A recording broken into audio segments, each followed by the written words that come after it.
Coming up on IU NewsNet Daily, a southern Indiana man is accused of brutally killing his own wife and son. A Bloomington group is offering cash for bicycle cruising efforts across the city.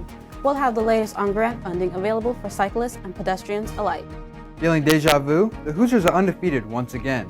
Here on IU NewsNet Daily Sports, we'll preview the upcoming IU football matchup against Washington.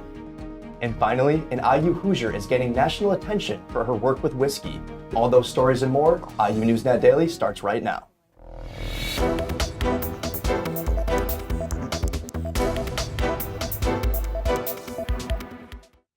It's Thursday, October 24th. Hello, and welcome to IU NewsNet Daily. I'm Jay Upshaw. And I'm Luke Artema. Thank you for joining us.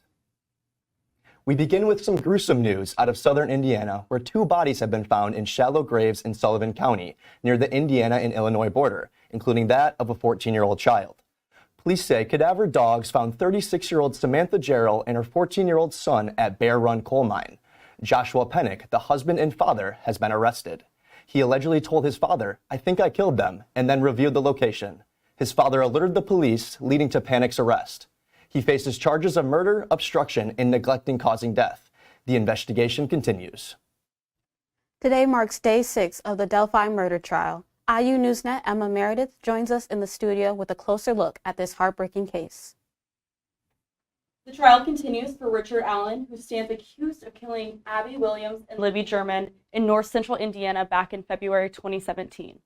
This week, the courtroom heard eyewitness testimonies, gruesome autopsy reports, and other shocking details presented to the jury. On Wednesday, Indiana State Police Sergeant Christopher Cecile testified that one of the 23 devices analyzed after Allen's 2022 arrest linked him directly to the teen's death. However, the phone Allen used in 2017 wasn't among those devices. On Tuesday, jurors saw new footage of the so-called bridge guy whom prosecutors alleged Allen. Testimony also revealed that Libby's phone received messages only hours after the girls went missing, leaving investigators puzzled. We'll continue the updates as the trials move forward, but for now, Jay and Luke, back to you. An Indiana man who made history as the first to plead guilty in connection with the January 6th Capitol riot will learn his fate later this week. 56-year-old John Schaefer, a Columbus resident and member of the far-right Oath Keepers group, entered the Capitol for less than 10 minutes during the attack and did not confront law enforcement. Schaefer turned himself in 11 days after the chaos unfolded, facing charges for entering the Capitol grounds while carrying a dangerous weapon. This Friday, he's expected to be sentenced to 3 years of probation, 120 hours of community service, and a $2,000 fine. A new Monroe County jail is one step closer to becoming a reality. In their Wednesday morning meeting, the Monroe County Commissioners approved a deal exceeding $11 million to buy land for the future jail and justice complex. The 52-acre property located in North Park off State Road 46 will house the new facilities. Although the Commissioners approved the purchase, the deal still awaits the final approval by the County Council. The Council is expected to vote on this deal at their meeting on November 12th. A Bloomington group is revving up efforts for bike and pedestrian safety on local roadways. The Bloomington Bicycle and Pedestrian Safety Commission, or BPSC, has launched its 2024 Local Motion Grant program to support bicycle and pedestrian mobility in Bloomington. This program offers up to $2,400 per project for initiatives that foster a diverse and active culture of biking and walking through community-focused activities. Eligible applicants include nonprofits, locally owned businesses, and neighborhood associations. A 3-year-old girl is recovering after an unexpected attack by a monkey inside a Walmart just outside of Bloomington. Police say the child was scratched by a 16-year-old Java macaque monkey inside the Walmart Supercenter in Bedford, Indiana. The monkey, wearing a diaper and attached to a leash, was identified as an emotional support animal. The child's family declined medical treatment at the store, but has since taken to social media, calling for Indiana lawmakers to reevaluate rules regarding pets in public spaces. Monroe County is partnering with Uber for the 3rd year to offer free round-trip rides to polling locations during early voting and on Election Day. This initiative aims to remove transportation barriers and is available to all Monroe County residents, including students and non-students. Residents can access the free rides by visiting iu.turbovote.org. A student group from the IU School of Medicine is working to expand healthcare access for all regardless of gender or sexuality.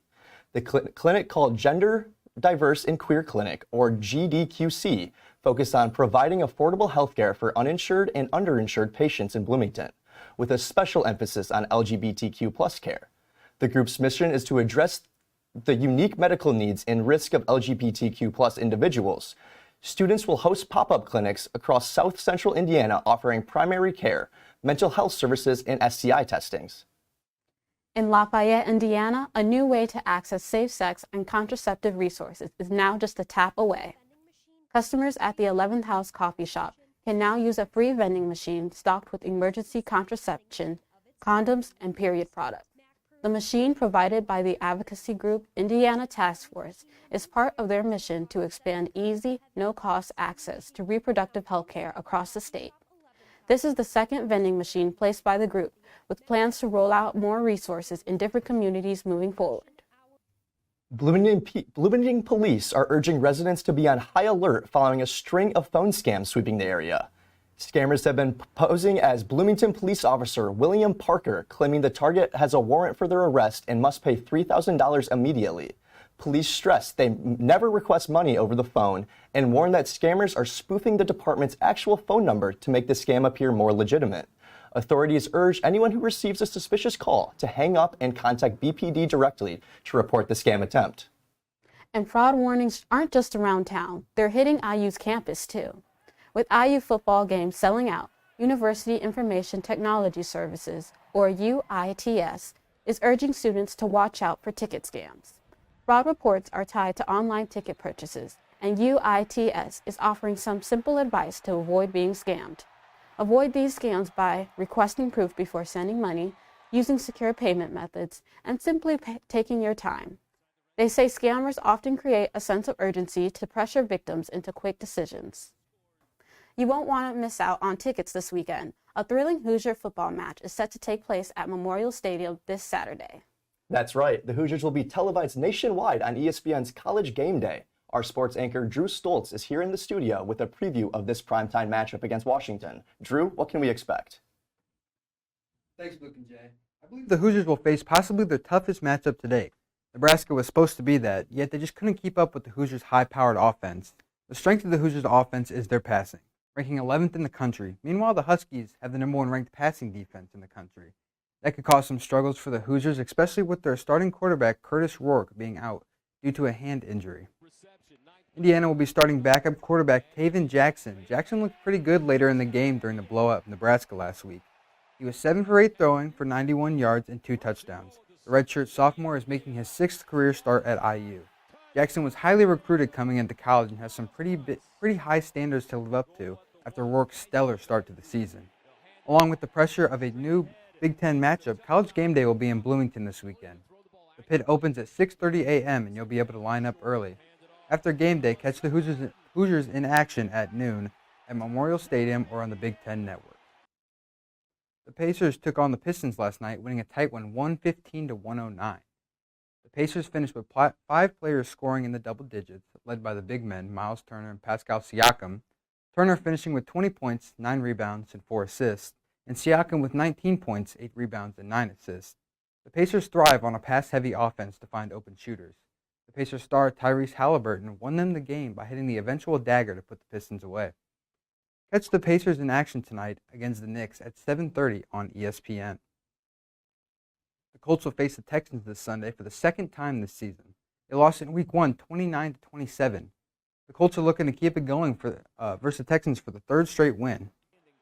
While the Texans are coming off a last-second loss to the Packers and looking to bounce back, Anthony Richardson got the win coming off an injury, looking to get a second one versus the high-powered Texans offense this weekend. Catch the Colts in action on CBS at 1 p.m. on Sunday. Thanks, Drew. We can't wait for the big game this weekend. Turning now from sports to sweet treats. There are many dark sides to having a gluten allergy, but one cafe in Bloomington is influencing customers to look at the bright side. IU NewsNet Kelsey Please bites into the tasty alternatives now made available to all regardless of dietary restrictions. Kelsey? For people with a gluten intolerance, going out to eat can be a daunting task, one that requires rigorous critiques of menu items, kitchen cleanliness, and contamination protocols. I feel like I should never go out to eat because I know there's contamination, because a lot of people don't even understand the gluten allergy thing. After battling celiac disease for 12 years, an autoimmune disorder where gluten damages the lining of the small intestine, Smith finally found a safe place to eat. Thank you for making our muffins, Jenna. You're welcome. Brightside Cafe opened in February of this year and is the only 100% gluten-free certified restaurant in Bloomington. The menu contains traditionally glutinous food items such as breads, muffins, and cinnamon rolls. Their secret? Rice flour. You know, kids come in and they said they haven't had biscuits and gravy ever, or I've not had a cinnamon roll in 5 years. It really, you can tell that it really means a lot to people to have a safe place to go, and that's, you know, makes us feel so great, and that's why we do it. I'm holding a plate of biscuits and gravy, a dish that has unexpectedly brought customers with and without a restrictive diet to Brightside Cafe. I brought my current husband here, and he was nervous at first, but then they walked him through it and it made him his quad espresso, and then we shared biscuits and gravy, and it was like such a cool little moment. Customers can expect new food items at Brightside in the coming months. In the meantime, Smith plans to single-handedly keep the cafe in business. When I discovered this place, I thought I'm scared to death it'll close because not enough people, you know, might patronize a gluten-free restaurant. So I vowed I would come here once a week. Thanks, Kelsey. You can visit nationalceliac.org to find gluten-free restaurants near you. A Jacobs School of Music professor is creating a direct link between faculty, students, and President Pamela Whitten. Marietta Simpson, a distinguished professor of music, has been named the first faculty fellow. This newly established position is designed to strengthen communication and collaboration between faculty and university leadership. Simpson, who has been a part of IU since 2005, also previously served as president of the Bloomington Faculty Council. Her 2-year term in this inaugural role begins in January 2025. A new art installation will soon bring color and abstract designs to Bloomington's newest neighborhood. The city has chosen local artist John Rasick's sculpture Undulted as a new public art piece for Hopewell Commons. Hopewell Commons, located south of downtown, is being developed on the old IU Health Hospital site to include green spaces, recreation areas, and art programs. Rasick was selected from 4 finalists, and the project is funded by the city's 1% for the Arts program. Installation is set for summer 2025 with a $100,000 budget. Lights, camera, action. Movie magic is alive here on the streets of Bloomington as local award-winning filmmaker Angelo Pizzo uses Bloomington as a background of an all-new film. The Indiana Daily student reports that a crew of 30, including cast and observers, were spotted in front of the Kirkwood Hall on campus this week, filming Pizzo's new feature entitled Someone Saved My Life. Pizzo, best known for writing and producing iconic Indiana sports films like Hoosiers and Rudy, says this project, loosely based on his childhood, is being shot entirely in Bloomington. Production is expected to continue through November, with sightings of filming across the city. From the Kelley School of Business to the distillery, one alumna is making her mark in the bourbon world. Marianne Eves is a Kelley MBA graduate and Kentucky's first female distiller since Prohibition is getting national recognition. She was named Master Distiller of the Year for 2024 by the Next Wave Awards, beating top distillers from across the country. Her bourbon, called Forbidden Bourbon, reflects over a decade of whiskey experience. Cheers to you, Marianne. Congratulations, fellow Hoosier. That does it for this Thursday here on IU NewsNet Daily. We're signing off, wishing you a great day. On behalf of everyone in front and behind the camera, thank you for tuning in. We'll see you back here on Tuesday.